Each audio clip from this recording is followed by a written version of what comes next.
So I wanted to take a minute and talk about why I started this channel and what the channel is all about, or rather going to be about. So I have a son that's 20 years old and he's in the US Army, and currently he is in Special Forces selection. So he turned 20 yesterday and I haven't been able to talk to him while he's in this selection course. So I started this channel because I want to be able to connect with him because he's my shop kid and he's always out here helping me work on projects and such. So this gives me a way to stay in touch with him and let him be a part of this build. Uh, we're going to build this 69 F-100 for my wife, and I'll take you around and show you what it is right now and what we're planning on doing with it.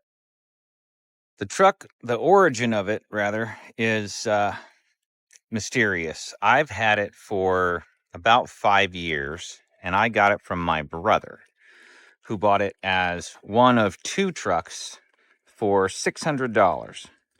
The interesting part about it is that my wife fell in love with it as soon as he brought it home, because uh, he brought it to my house where all this stuff is at and parked it here. So when I got it, it had a 396 in it, and the guy that sold the truck sold it on the condition that they would return the 396 after the purchase. So one Sunday morning, my wife and I pulled the motor out of it and put the original six-cylinder back in it. I don't think it's the 306. It's not the cool one. But the basket case that it is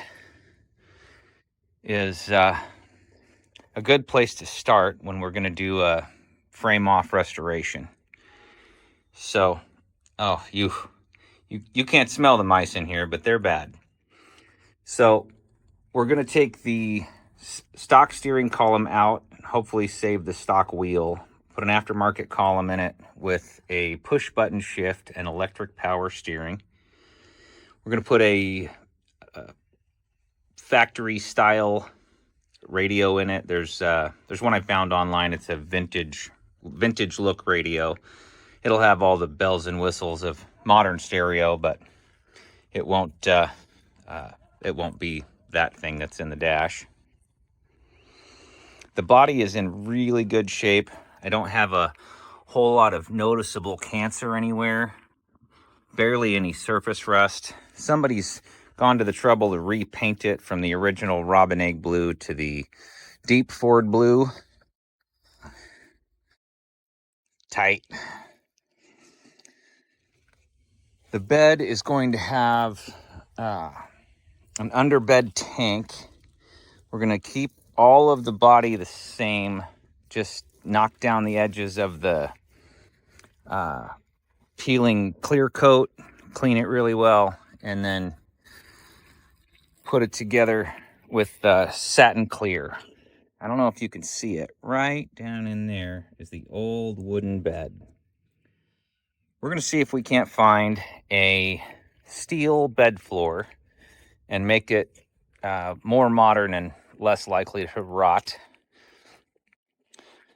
A little whiskey dent on the hood. Find the hatch here. Oh, smooth. Oh.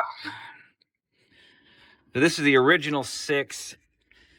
My wife and I stuffed it back in here, but it is not hooked up. It's just bolted in so it won't fall out when we push it around with the machinery in the yard here. The battery's missing, as well as the battery tray. Everything you see in here right now is going away. We're going to put power brakes, 4-wheel disc, upgrade the suspension. I'm not sure about coilovers. I don't have any experience with adding the upgraded QA1 style suspension. You can see it's got coils in there, but if you have an idea, drop me a comment. I do read them, at least until somebody gets awful. The blackberries love this truck. They're vicious. And also the wasps love this truck, also vicious. So I have a budget on this truck of 30 months and probably close to $30,000 for the complete project. Some of you guys who have done a frame off resto will probably tell me I'm an idiot in the comments, but I encourage that because I want to set a realistic expectation as to what I can expect for cost as well as time. I have a day job and I work, you know, around 40 hours a week. So I get to work on this a couple hours a night and then drink beer. So all the serious work has to be done between 5 and 7 before the beer kicks in. But if you have recommendations, if you have ideas, if you've done this before, reach out. I'd love to chat. Thanks.